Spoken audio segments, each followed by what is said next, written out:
Assalamualaikum teman-teman, ketemu lagi dengan kita. Kali ini saya akan menjelaskan tentang keterkaitan antara sistem ekonomi dengan sistem administrasi negara. Menurut Gilarso, sistem ekonomi adalah keseluruhan tata cara untuk mengkoordinasikan perilaku masyarakat, yaitu produsen, konsumen, pemerintah, bank, dan sebagainya.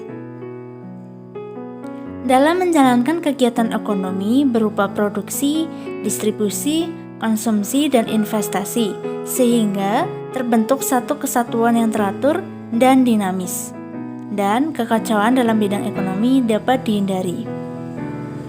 Pada dasarnya, sistem perekonomian adalah sistem yang digunakan oleh suatu negara untuk mengalokasikan sumber daya yang dimilikinya, baik kepada individu maupun organisasi di negara tersebut. Perbedaan mendasar antara sebuah sistem ekonomi dengan sistem ekonomi lainnya adalah bagaimana cara sistem itu mengatur faktor produksinya. Pada dasarnya, setiap negara mempunyai 3 permasalahan pokok dalam bidang ekonomi, yaitu what berkaitan barang dan jasa apa yang mau diproduksi, how berkaitan dengan bagaimana cara membuatnya, dan for whom berkaitan dengan untuk siapa barang atau jasa itu dibuat. Dalam sistem perekonomian, pasti terdapat adanya pelaku ekonomi, yaitu produsen atau pengusaha, konsumen, lembaga perbankan, dan keuangan. Dalam hal ini, badan publik dan pemerintahan pada sistem ekonomi berfungsi untuk menjaga kepentingan masyarakat, menjadi wasit dalam sistem perekonomian pasar, dan mungkin juga memberikan pelayanan publik.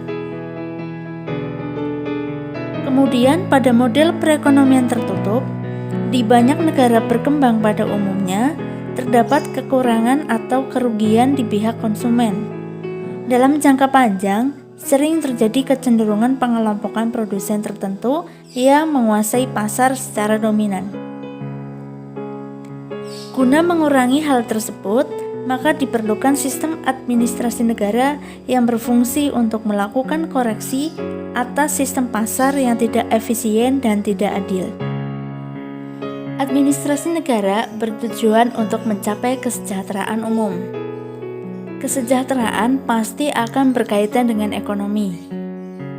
Pada hakikatnya, administrasi negara berarti keterlibatan negara dalam masyarakat.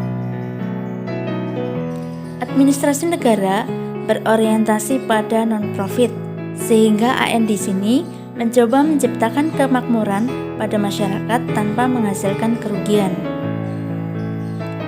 Keterkaitan sistem ekonomi dengan sistem AN juga terjadi dalam penyusunan anggaran pembiayaan dan belanja negara atau APBN.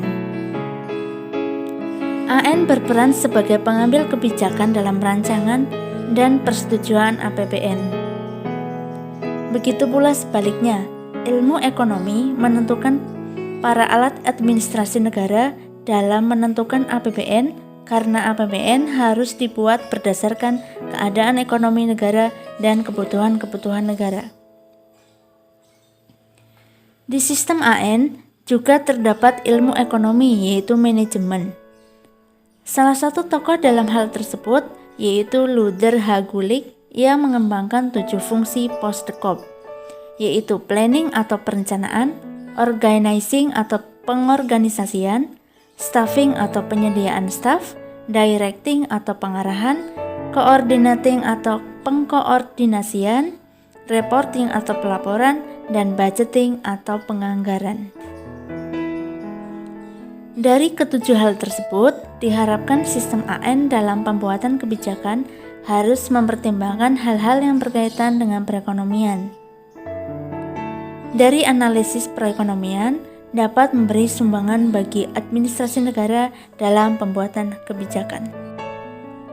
Oke teman-teman, itu dia tadi keterkaitan antara sistem ekonomi dengan sistem administrasi negara. Terima kasih sudah menonton. Jangan lupa selalu pakai masker setiap keluar rumah. Terima kasih. Assalamualaikum.